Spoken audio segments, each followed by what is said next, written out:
জেলা প্রশাসকদেরকে নেতৃত্ব দিতে হবে।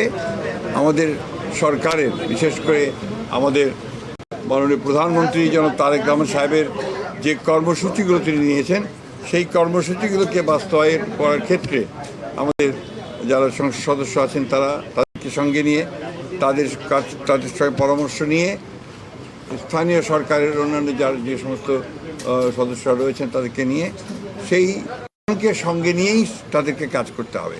কারণ জনগণই হচ্ছে সবচেয়ে এই দেশের মালিক এবং তৃণমূল পর্যায়ে তারা এই সব কিছু নির্ধারণ করেন।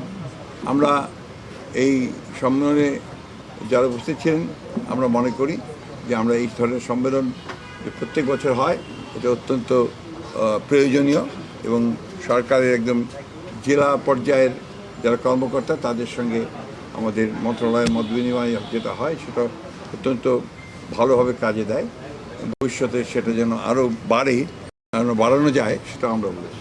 বললাম যে আমরা স্থানীয় সরকারের যে রাস্তাঘাটের কথা বলব, স্থানীয় সরকারের শুধু রাস্তাঘাট কাজ না, কিন্তু স্থানীয় সরকারের রাস্তাঘাট আছে, স্থানীয় সরকারের আপনার পানি সরবরাহ আছে, আপনার বিশুদ্ধ পানি সরবরাহের ব্যাপার আছে, একই সঙ্গে আপনার শিক্ষার প্রাইমারি স্কুলের শিক্ষার ব্যাপারেও কিন্তু আপনার স্থানীয় সরকারের রয়েছে।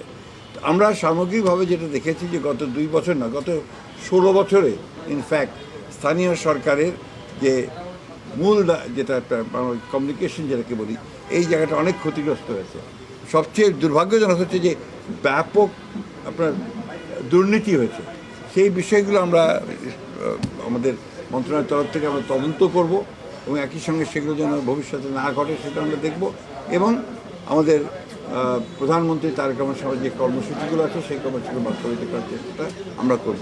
তবে অবশ্যই রাস্তাঘাটের আরও অনেক বেশি উন্নতি হয় বলে আমরা বিশ্বাস করি। এখনও আমরা বলছি যে আমরা চেষ্টা করব 1 বছরের মধ্যে আগামী সংসদ টায়ারগুলোতে নির্বাচন হয়ে যাওয়ার জন্য। ধন্যবাদ।